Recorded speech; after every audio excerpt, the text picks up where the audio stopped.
Jay Philly produced this.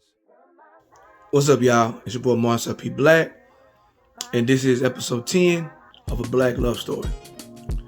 So today is going to be interesting. Might get a little bit emotional. As you see on the cover, and that's my father. That picture was taken about 20 years ago. I came home. I think there was like a settlement I had to do on the vehicle I was driving. And while I was home, it was around time of Easter. And so we took an Easter photo shoot. So there's a picture of all three of us together, me, my dad, my mom, picture by myself, picture me and my mom, picture me and my dad, whatever. So everybody kind of took individual pictures and group pictures and a couple pictures, but that's a picture that he took by himself. Of course he had to sit on the stool and get a guitar for his individual pictures, right? But that's who my father was. And the older I get, I realize the man on that stool is me. Just, you know what I'm saying, with a different purpose and a different path. The older I get, the more I look like my father, the more I sound like my father, the more I behave like my father.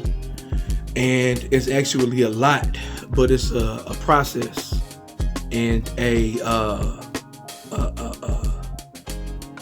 it's a process and it's a task that I'm willing to fulfill. So you've heard me talk a lot about how much I love my father, how much he meant to me. But as an artist, man, he was incredible. Just incredible with his pen, incredible with his intentions, incredible with his voice, incredible with the fingers that he strummed on his guitars, you know what I'm saying? Incredible at teaching other people how to play, and incredible in the way that he touched people's souls. Now, I'm not nowhere near as talented as musician or vocalist as him, but I absolutely have those same intentions, pureness, you know what I'm saying, with it as it pertains to music being my ministry. And at this point in my life, at 42 years old, 42 and a half, you know what I'm saying, I'll be 43 in September. Music absolutely is my ministry. And how is that relevant? It's relevant because it really bleeds into what I'm trying to do with Black Love. Today's my father's 71st birthday. He passed just 2 weeks short of turning 65. So this is the 6th birthday that I spent without him. And he would be 71 years old today. And it's very difficult. It's very difficult. I can't believe my dad 70, 71. I wish I could call him and I wish I could roast him and talk bad to him and call him an old man, but I'm not able to. And that's very difficult, you know what I'm saying?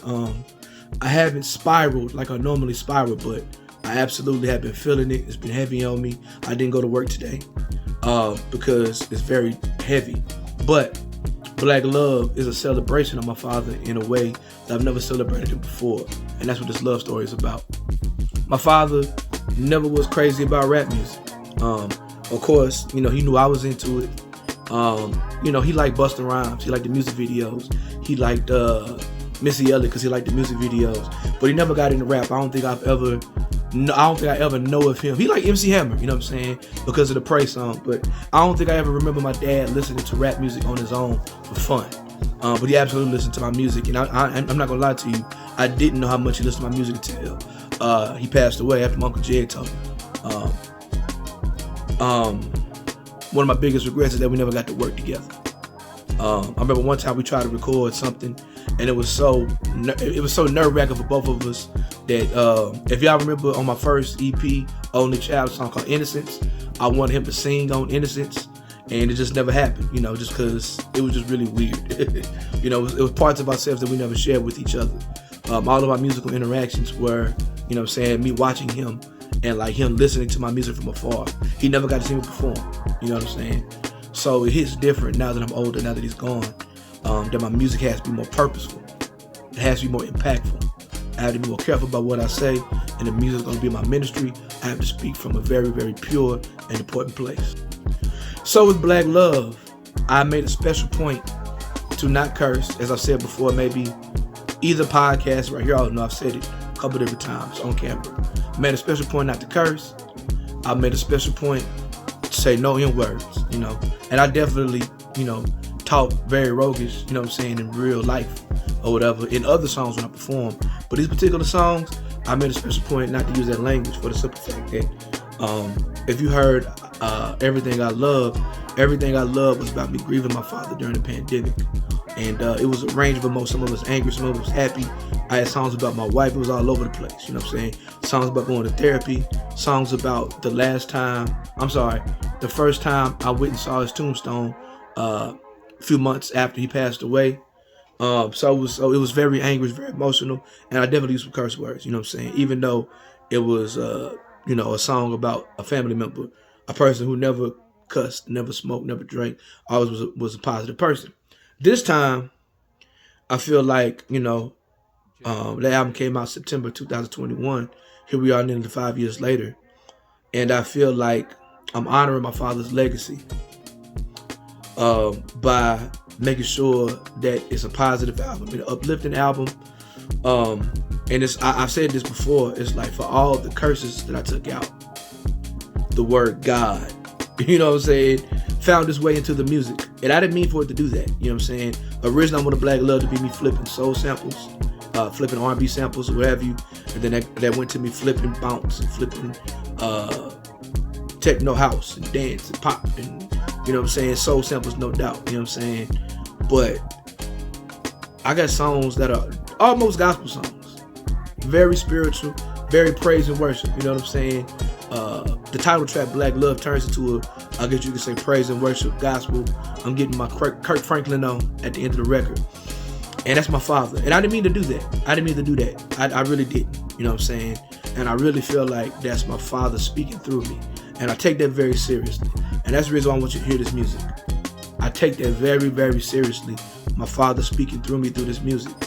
And so Black Love is almost like a celebration of my father and who he was, and proof that I'm here to embody everything that he taught me. My bad, y'all. To embody everything that he taught me, to be a representation of it through hip hop, through black music, through love for community and family, through God.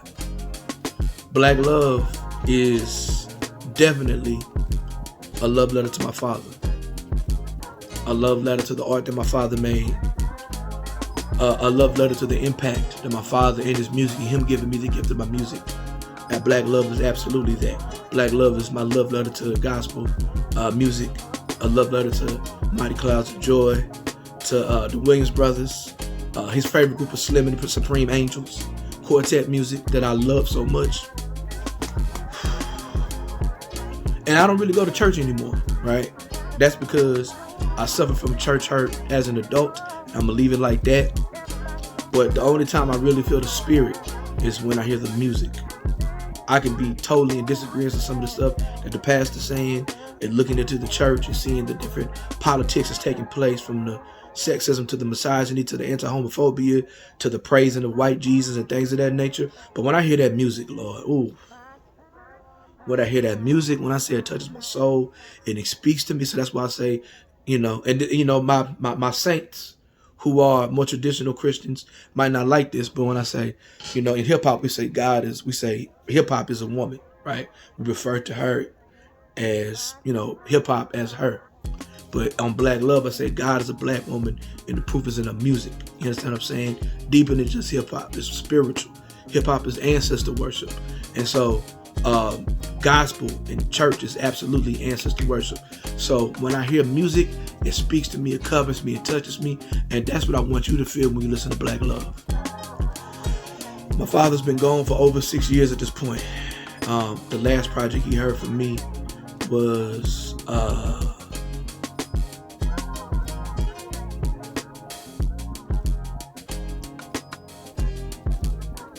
For the Culture, I want to say. No, Black Messiah. And he was a big fan of Black Messiah. He was a real big fan of Black Messiah. That's the last project he heard from me. Since then, I've dropped Everything I Love. Everything I Love, Angry Black Raps, More Culture, Maroon Pack, and Black Dilemma. He would listen to all of it. But even though he's been gone for 6 years, I guarantee you Black Love is his favorite album. Black Love is his favorite album, even though he's been gone for almost 6 years, over 6 years at this point.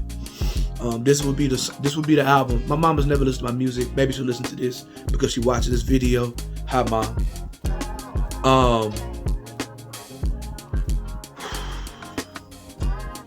But this would be the album that he would make my mama listen to. This would be the album that he would call my uncle, cousin Rat and tell them to listen to. This would be the album that he would get on the phone with Uncle Jed on and talk to him about. I believe that. And I kept that in mind. So that's why I use the language that I use.